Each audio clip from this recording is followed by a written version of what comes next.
Now I'm just in the process of overhauling this aquarium. This tank has been running for 10 years, but I've just moved it and we're overhauling it, including new fish and so forth. But the GH of this aquarium, I sort of stopped counting at about 40 drops. So over time, the GH has slowly accumulated and accumulated and accumulated. Now the fish that are in there sort of get used to it, but adding new fish to such a high GH would be a very bad idea. So how does the GH get high? It's really simple. When the water evaporates down and then you add new water, and then the water evaporates down and then you add new water, if you're supplementing that water with our normal recommendations, which is GH, KH, and water ager, then every time that you're putting new water into the aquarium, because of evaporation, you're putting a little bit more GH in the water.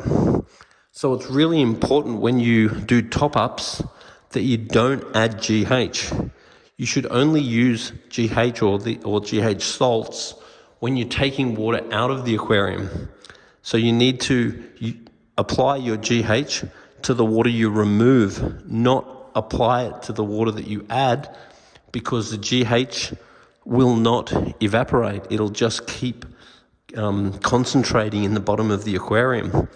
And for an aquarium like this, which is 10 years old, if the GH isn't being checked, then it can slowly creep up and slowly creep up and slowly creep up until eventually it gets ridiculously high.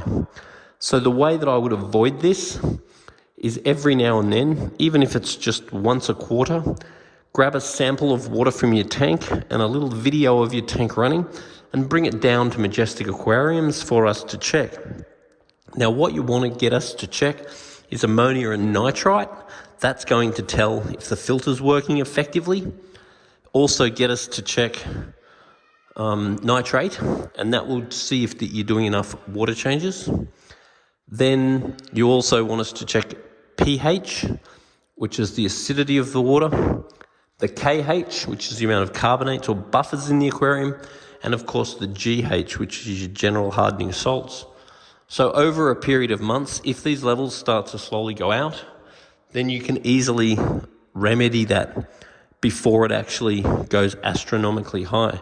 So in this case, what we're going to do is do some regular water changes until we get the GH down. Once the GH is down, we get a fresh start. Then we can add some new fish and Bob's your uncle.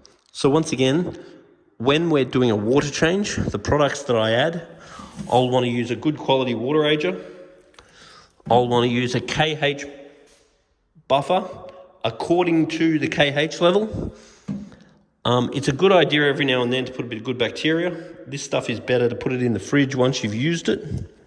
And then the last thing, which of course I'm not adding to this tank, is the GH salts.